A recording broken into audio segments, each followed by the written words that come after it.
Welcome back. We're now going to jump into our roundtable segment where we're going to first touch on the NBA playoffs. All the seeds are set and all the matchups are set. So now I'm going to ask these guys what they think. Now, I know that y'all are big basketball fiends, especially you, Nathan. Absolutely. Nathan, let me start with you. Out of East and West, give me your best matchup for both. Best matchup? Starting off in the West, Lakers and Thunder. I am a big fan of this matchup. The Lakers, in my opinion, are a little vulnerable right now, have not played well. Kobe looks like he's showing his age a little bit.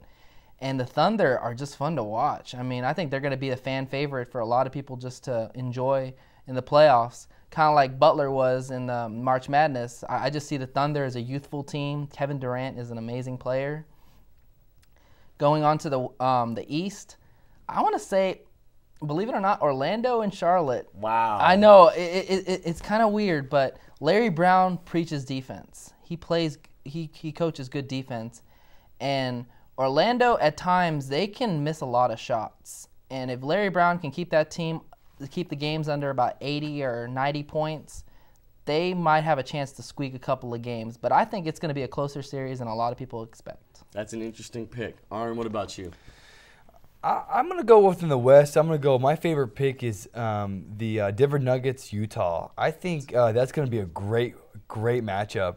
Utah is going to be on the road in high altitude. It's not going to play friendly for them, but they think they do have advantage in the front court against Denver. It's going to be tough for Denver to cover Boozer and the other, Karolinko and a couple other bigs they have in there. So that's my favorite one in the West. In the East, I would say Orlando, but for disagreement purposes, let's go with the Atlanta and the Bucks. I think that's a throw-up match. I think the Bucks are like the last year's Atlanta Hawks. They're kind of like a sleeper. People were really enthused at them being in the playoffs for getting there, and so I think that's going to be a fun matchup. But yeah. Brandon Jennings has really done something well with the Bucks. I personally think they're a joke. That's just me. Well, they lost Bogut too, and I don't know how long he's out. Now it's a big piece of their puzzle. Exactly. Now, Aaron, I want to go to you. Give me your biggest chance for an upset. Biggest chance for upset. I'm gonna say Spurs Dallas. I really like Dallas in this matchup, but don't count the Spurs out. They're a tough team with a lot of championship pedigree in them. We're definitely going to see some serious matchup problems, but if they pull through and they have some good shooting percentages, it's going to be tough for Dallas to just, in this matchup as easy as it looks. Nathan? I'm going to say Miami-Boston. I like Dwayne Wade's team. I mean, and if they're going to re-sign him in the offseason, this is going to play a huge factor. And Boston just at times looks really old. Like they have 3 players over 30 that are their best players, and I just think Miami's youth with Beasley and Wade and Cook and all them coming in, I just think that it's going to be overwhelming because looking at Boston, they struggle with superstar players. Like they couldn't stop LeBron, right, as their life depended on him. And Dwayne Wade's just like LeBron. He's a slasher. He gets to the hole all the time, so they're going to have their hands full with that one. Well, Dwayne Wade is a 6'3" guy who plays like he's 6'7". Exactly. We all know that he's one of the top 3 or 4 best players in the game. Put him in the conversation every time. Now, guys, I want to get your final matchups and then obviously your championship prediction. But before I do that, give me the team who, like I said, I think Milwaukee has no shot whatsoever to beat Atlanta. I think Joe Johnson and Josh Smith are just too good. They're just going to control the game from the onset, and it's going to be over. Tell me what team y'all think has no shot at winning. Chicago. Aaron? I hate to say this, but Oklahoma. You really don't think that they're going to win any kind of games? I love watching them. I think it's going to be a great matchup, but they're the Lakers. I mean, they're the second. They're probably the first besides Dallas, the deepest teams in the league. And that's just what matters in the playoffs is how deep the bench is. Well, how they're going to guard Durant's going to be interesting. I'm anxious to see how. Well, I believe in the playoffs that star players aren't as much impact as the role players are. So I do like Durant. I do like what he did in the regular season, but who's going to step up in them on the bench? It's going to really do something because we know Lakers are full. Yeah, that is one thing I did want to bring up. Who is going to step up? Because we all know the Lakers have plenty of players that can and do step up in big games. We all know that they're battle tested. They've been here before. I mean, Oklahoma City. Name one guy who's been, in more than 2 playoff appearances on their team. This is their first rodeo for a lot of them. Exactly. So, I mean, that is a good point that you brought up. Now, let me get to your picks. Nathan, who do you have from the East? Who do you have from the West? And then who do you have winning in how many games? Oh, man.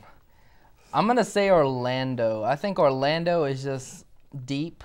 They're very talented. Cleveland's a great pick, but the thing about it is I think Orlando, Dwight Howard is going to be too much for Cleveland to handle inside. Dwight Howard and LeBron kind of even themselves out, but I think Orlando's role players are a lot better than Cleveland's. And we saw it last year. Cleveland struggled against Orlando. And I see L.A.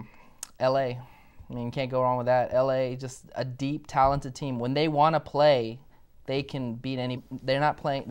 No Andrew Bynum right now. Right. So Pau Gasol is having to carry a lot of the load. But when he comes back, they have a tall lineup. And Ron Artest, if he's making his shots, they're unstoppable. And I would say probably L.A. and 6. L.A. and 6 over Orlando. Okay, interesting. Arn, what do you got? Well, this time I get to disagree for real reasons.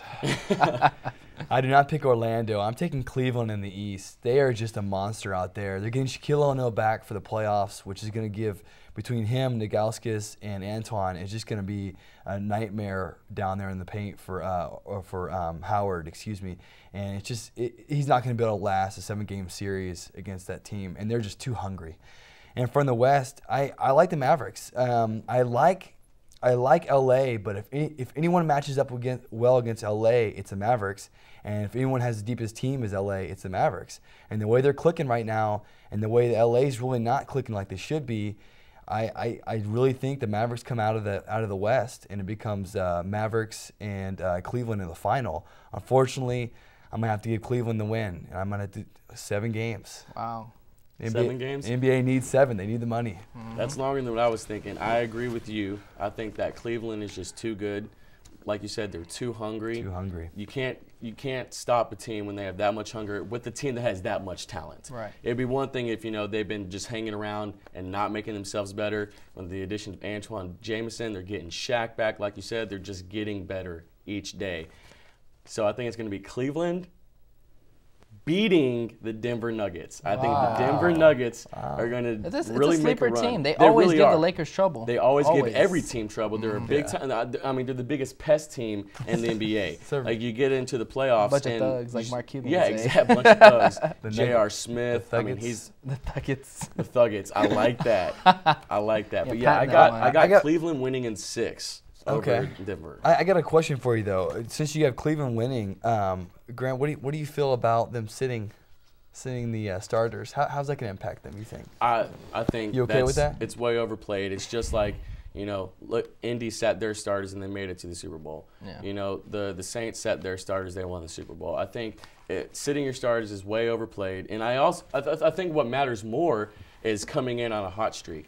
The Lakers are coming in cold. The Thunder are coming in cold. I think that impacts the way you play in the playoffs more than sitting your starters for a few games.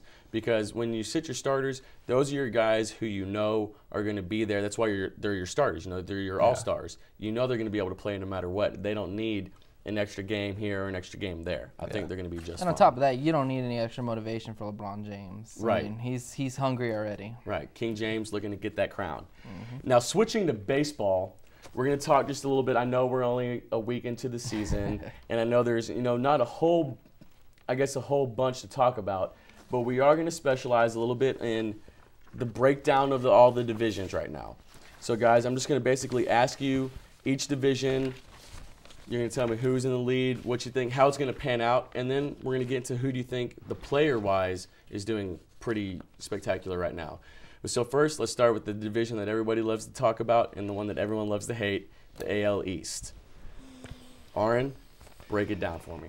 All right. The AL East, it's going to be interesting. That's probably